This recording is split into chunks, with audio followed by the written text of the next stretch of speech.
Welcome to the wonderful world of pragmatic psychology.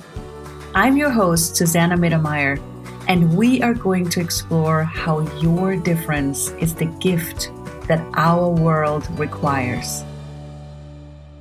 Hello, amazing, wonderful you. This is Susanna Mittermaier, and welcome to another episode of Pragmatic Psychology, Be the Peacock.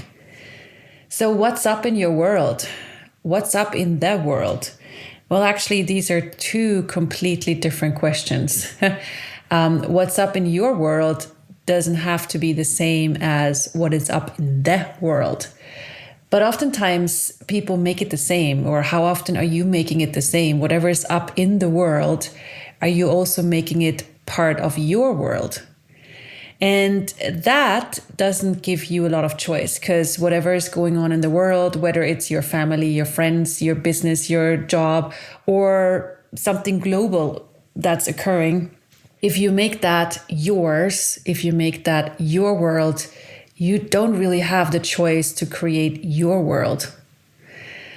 And that's kind of a biggie. It is huge, because if you look at how often you are assuming that whatever is going on in your world is yours, rather than, is this mine? Or is this my awareness of what's going on around me? And there's always going on a lot around, especially in these times. The world is changing a lot. And in times of change, and change right now is pretty massive and intense globally as well. So when change is massive on a macro level, globally, that's macro, it's the bigger level. People also oftentimes make it part of the micro level, the smaller, like their lives, everything that affects them personally. And in times of intense change, there's oftentimes very few people who embrace the change and go, yay, what possibility is this for us to create something that's different, to create something that works for us. But there's a lot of people who resist and fight change, who want things the way they have been. And if you read in the news, there are a lot of lines written there, there's a lot of text written there about going back to normal, which is so funny. How can you go back to normal? What is normal? But it reflects people's points of view that they wish something that has been before. Well, can it really ever be like it has been 2 years ago, before all this stuff occurred in the world? No, it can't. So much has shifted and changed. We have basically jumped tracks. Like on a train track, you go, straight ahead, and then you change track to go somewhere else, to change direction. The world has changed tracks a couple of times in the past years. And you can't go back to the way things were. There's no normal anymore. There's no sameness anymore as it has been before. The only thing we have available is change and choice. So what if you acknowledge that? So look at the places in your life where you try to go to what has been. Look for some kind of, okay, this is my normal way of being. This is how I am in the world. This is how I behave. This is how I be with my family. This is how my job is. This is my life. And, you have all these things going on that you call your life. Well, that is great. And if you desire to move forward, and if you desire to create a life that works for you, what if you would be willing to have things change way more dynamically? And rather than resisting the change, embracing it, allowing it, enjoying it. Again, enjoying the change. That's a biggie, enjoying the change. And then being curious of what future it will create for you and with you and you with it. So this is the invitation with this particular podcast. Like looking at the places where you hold on to the things they have been, where you make the past more relevant than the choice and the change. Okay, so again, I'm going to repeat this again, because maybe you're somewhere, listening a little bit only while cooking or whatever, which is fine. But that's why I'm going to say it again. So look at the places where you create things the way they have always been. Look at the places in your life, whether it's your body or your business, your family, your friends, whatever it is. Look at the places where you create the things the way they have been and make the past more relevant. And where you instead could ask, what change is available that I haven't acknowledged? And when you truly embrace change, there's going to be a movement coming into your life. Things are going to swirl around and move, and it might be a little bit uncomfortable. Like change is oftentimes uncomfortable. But what if that uncomfort is nothing you need to avoid anymore? What if that uncomfort is something you can receive as an acknowledgement that your life is actually truly changing? How amazing is that? What if uncomfort is where you get the acknowledgement that you have the courage to change? And I always say, bit of a joke, but it's true. What if uncomfort and being uncomfortable, what if that is the foreplay to greater possibilities? Maybe that helps some of you, putting a little humor in the thing. So it's truly like, wow, what if you embrace the movement? Like, where are you holding on to the past and making things more solid and stable, and you have reference points? This is the way it has been, and I have to hold on to this. I have to go back to normal.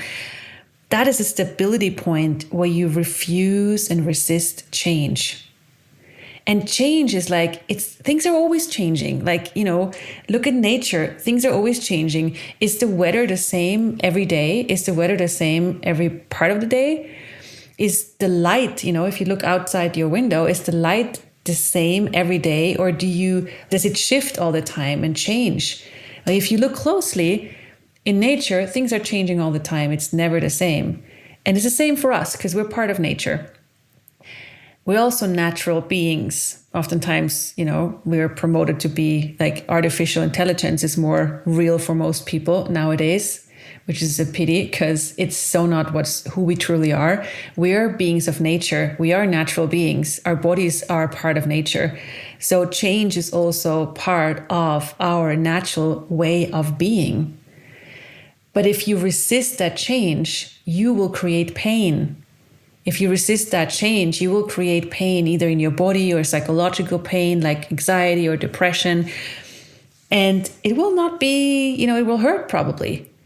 So what if you start to embrace that movement that comes with change, whether it's, whether it feels like dizziness or I don't know who I am anymore, or I don't know what I would like, or it's like blank or whatever. That is oftentimes an acknowledgement that you are in the middle of change. Whenever you go, I don't know anything anymore. I don't know who I am. It's blank. I don't feel anything. It's uncomfortable. These are acknowledgements that you are changing. And what if you acknowledge this as, wow, I am changing, not, oh my God, something is wrong.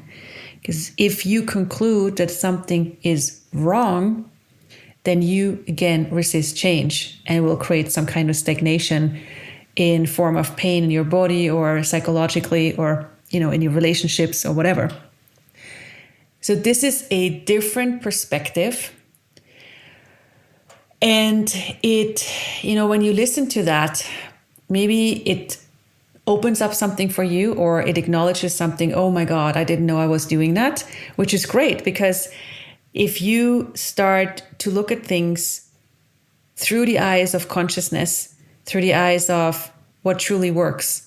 You will see where you are limiting yourself that you haven't seen before because it was so normal for you, because it was part of your life. So, what movement are you resisting that you could be enjoying? What change are you resisting that you could be enjoying? And what if you, all of that, let that go and let it go from your world and melt away? Okay? If this is a yes, just go in your world. Yep, I'm done with that. What is true for you uniquely? What possibilities are available for you with money, business, relationship, your whole life and future like never before? Are you ready to explore? Welcome to the new program, Pragmatic Exploration, starting in April. Find more on www.susannammittermaier.com. So, what movement could you allow? What change could you allow? If you ask for more money and you, let's say, would like to have twice as much in your monthly salary or whatever money comes in, or more than twice as much, if you tap into the energy of making twice or 3 times as much or more than that per month, if you truly allow that amount to come into your life, how much change would you have to be willing to receive in order for that to be possible for you? And let's take an extreme example. Have you ever heard about people who won the lottery, who didn't have money before, who had lack, in their lives, a lot of lack? And there are a lot of people who had lack, and then they, got a lot of money, maybe won the lottery or something. And it took them not long until the money they won was gone, or they spent it, or it wasn't, they created debt again. Why? Because debt and lack was more familiar to them and normal to them than the abundance of a lot of money, the ease of a lot of money. And that amount of money, for them to receive it and allow it to expand their life and create more ease, that would have totally upset their equilibrium. That would have totally upset the point of view of who they are in the world, the stability point of who they are that they didn't want to change. So they had to get rid of the money again to be who they have decided they are. And that's what I mean with making the past more relevant than the choice and the change you have available. So where in your life are you making the past more relevant than the change and the choice you have available right now? And it takes a bit of courage to look at those places, whether it's money or body or a couple of those stuck points in your life where you could go, okay, truth, am I holding on to that? Am I holding on to that? Am I just saying that I would like to change it, but actually I'm holding on to this stability point. I'm holding on to the equilibrium to not change too much, to not have this, oh my God, I don't know who I am anymore. So that's why I said, okay, what if you allow the movement? What if you embrace this period of where you might not know who you are anymore, or where you go, oh my God, what's going on? What if you just embrace that? What if you just right now say yes to that? Like, what change are you asking for? In what areas of your life are you asking for change? And in order to truly have that show up and actualize in your life, how much movement, how much change and choice would you have to embrace? Yes. Wow. And maybe while I'm talking, you get some awarenesses where you're doing this in your life and where you might have a different choice. And you probably don't know how this will look like once you choose and once you allow the change. But that is the adventure, my friends. What if your past is no longer the thing that haunts you? For example, I'm taking another money example. It seems to be in the air. So if you look at your bank account, or maybe you had the thing occur in your life where you looked at your bank account and you had this, oh my God, stress or panic due to the lack that you were seeing. displayed on your screen. So what did occur in your head when you looked at the number on your bank account? What did you think?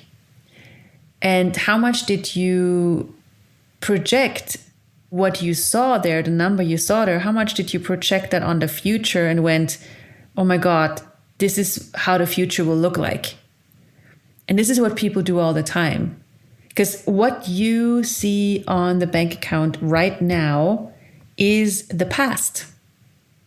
If you get stressed about what is on your bank account right now, it's you allowing your past to haunt you.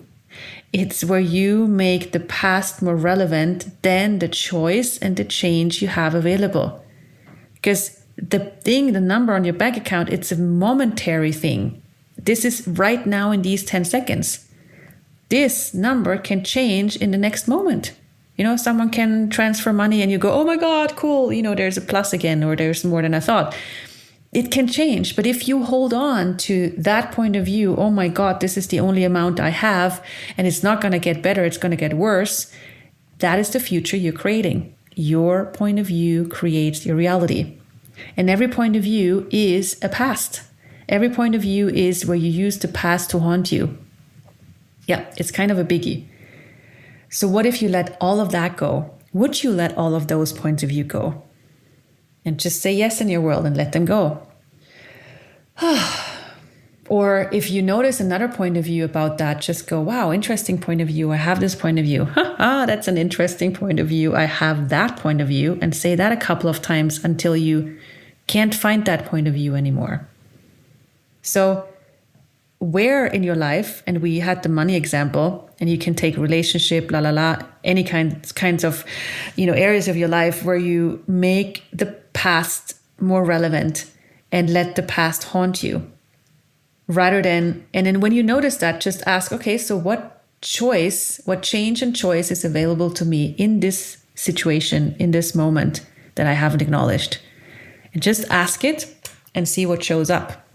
And you don't have to have an answer right now, but let's do it together. Take one example, one area of your life where you feel stuck.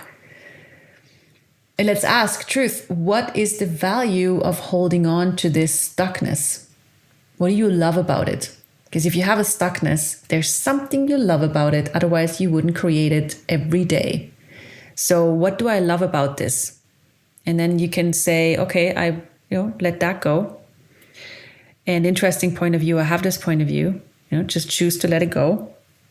And if you, I never mentioned it on these podcasts, but if you know the Access Consciousness Clearing Statement, you could use it here.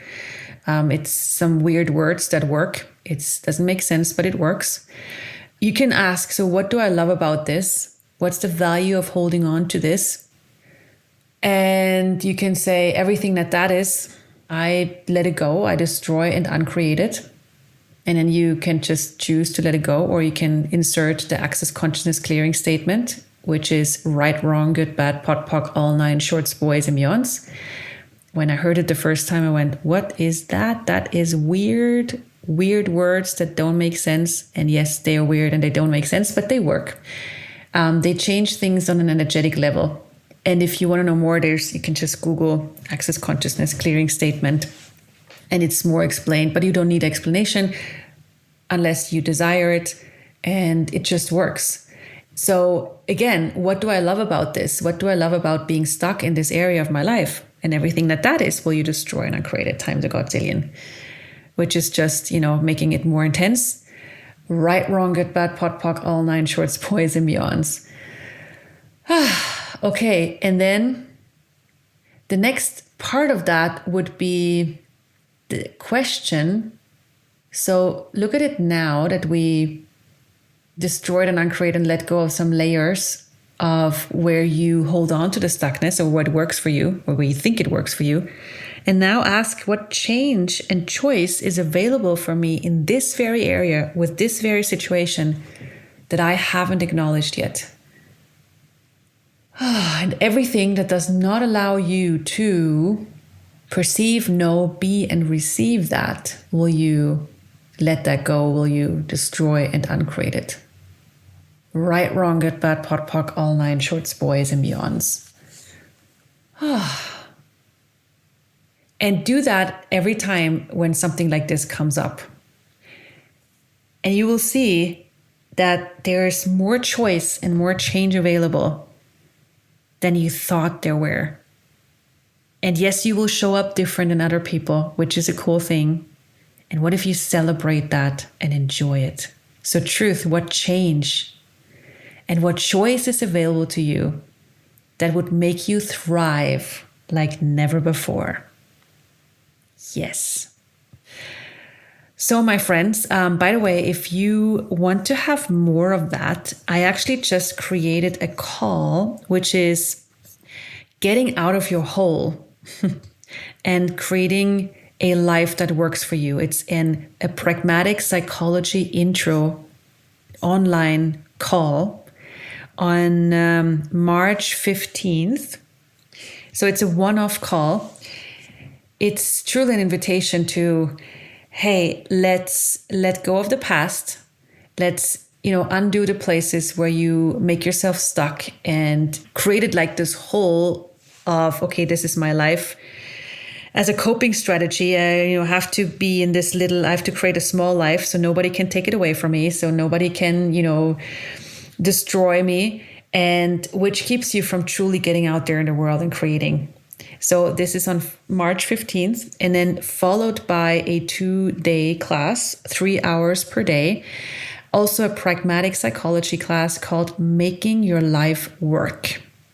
So that one is the 26th and 27th of March. And it's truly like, let's make all areas of your life work like never before.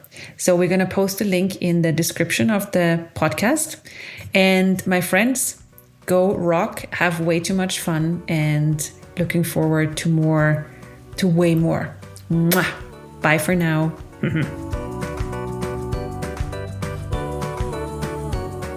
How was the show for you?